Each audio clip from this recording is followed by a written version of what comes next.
Have you heard of Dining with Strangers? No, I haven't. What is Dining with Strangers?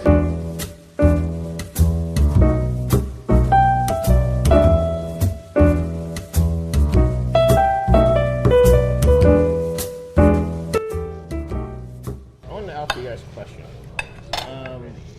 So why do you guys think that, like, why are there, over the years, like over the centuries, why have there been so many religions?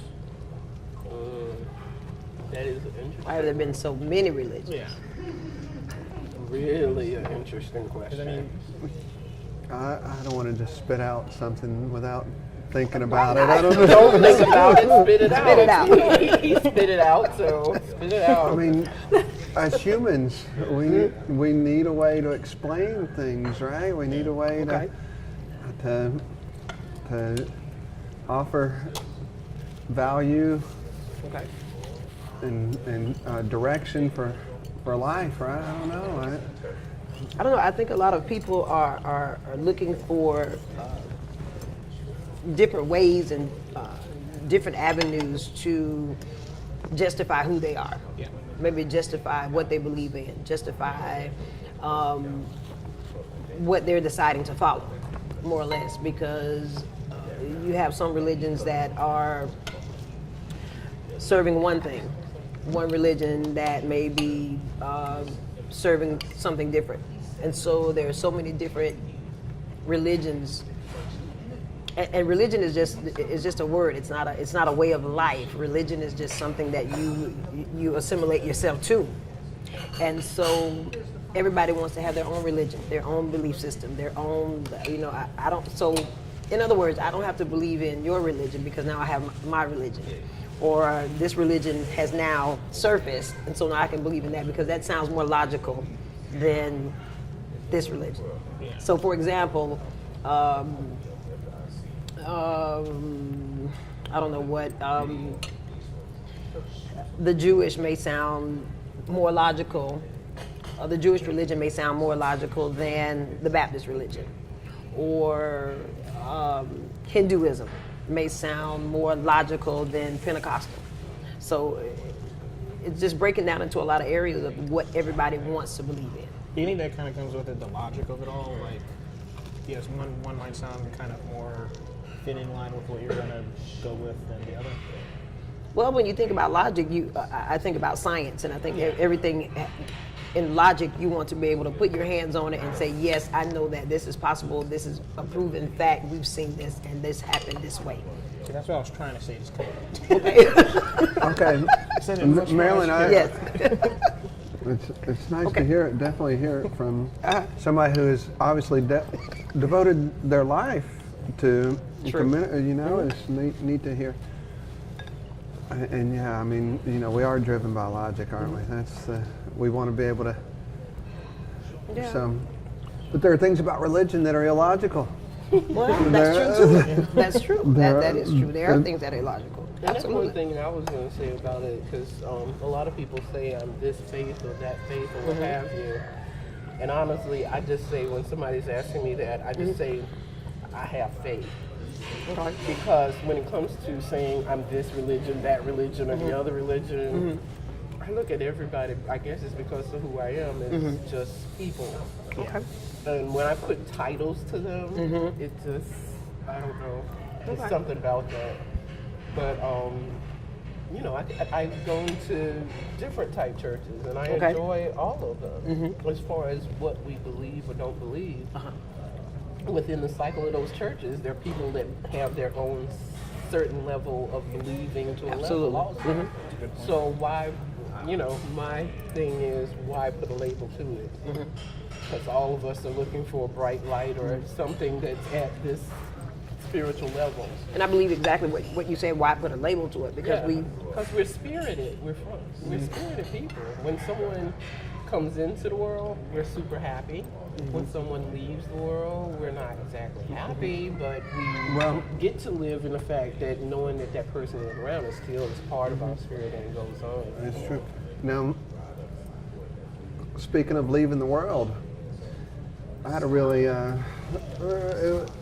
Thanksgiving this year. my mom does a traditional Thanksgiving, invites extended family over, aunts, uncles, cousins. We had about 30 people over at her house this Thanksgiving.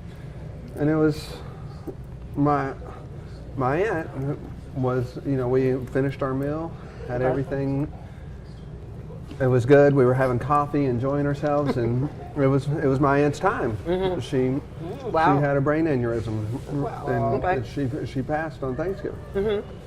Which it was difficult to understand, difficult to see, and I never thought I was going to see somebody experience that way. Wow. Experience something that That. yeah, it was difficult. But there was something that came about between her passing and the funeral. Okay. My uncle, who her husband, was at his house. Had some family there, but noticed something happening in the living room, a room where he doesn't go to. He has a den with a recliner with a TV. And that's the room where the room where he spends time. Okay. And then there's the other room where he has the china cabinet, the sofa, and everything. A sofa and a china cabinet, a couple armchairs. Well, this china cabinet was one of those with the lighting at the top. As tall as 3 or 4 shelves. But you had the lights. There was a light flickering there, flickering, and he walked by the room one day and he was like, "What's going on with the china cabinet?" And this was between her death and the funeral. And he messed with the light bulb a little bit, opened it up, looked in there, and jostled around with the light bulb. And I was like, "Okay, well, whatever. I'm gonna and got other things to worry about." And, well, the next day he walks by the room again, the living room, and he notices the light flickering again. He breaks out the little step ladder, decides he's going to check the connection, make sure everything's good on top or on back or wherever the wiring comes in. Okay. On the top, right above the light where it's flickering, he finds a letter that she had written in May to be read at her funeral. Wow. And what the letter said was, I've been to a lot of funerals this year, and some people have said the right thing, and some people have not. Oh, wow. I want to make sure that the right thing is said at my funeral. And it was written in May of this year. Oh, wow. And she hadn't told anybody about it. For it to be up there and for him to be able to find it. Wow. And I don't know where to put that. Is that? Well, let me ask you this. Because if I'd seen it in a movie, Marilyn, I would have said. Impossible. That doesn't happen. Doesn't make sense. That doesn't happen. But my uncle, not going to make he's not an attention-seeking type. He's not going to make up a story just to hear it for everybody to hear him talk.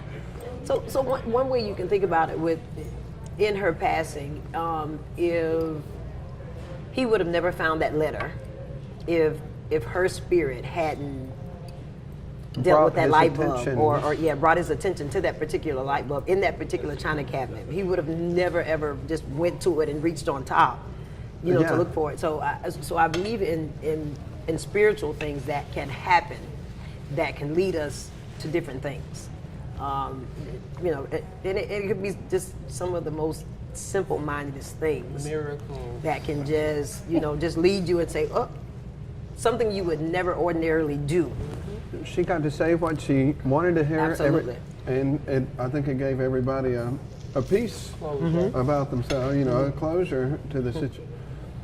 Because it was shocking to the family to have that happen in front of everybody, and everybody there with her. Yeah. And I'm holding her hand and telling her it was probably not something we should talk about over dinner. I can imagine. It was convulsing and telling her it's going to be okay. You're come back to us. And that's a difficult thing. Death can be a difficult thing, but like we say, in different beliefs, in different ways of life, and how we view life and how you view death can really change your perspective or change your mind thought of when we experience death or when we see death. Myself particularly, a lot of people say, I'm scared to die. I don't want to die. I don't want to die. And a lot of people don't believe that we're actually born through death, and we live to die. So, you know, we think about that because at some point, what this body that was created will eventually begin to break down. Even the best of the best of the best of the bodies, they still begin to break down, and at some point it exalts itself. And so you've got to have a mindset that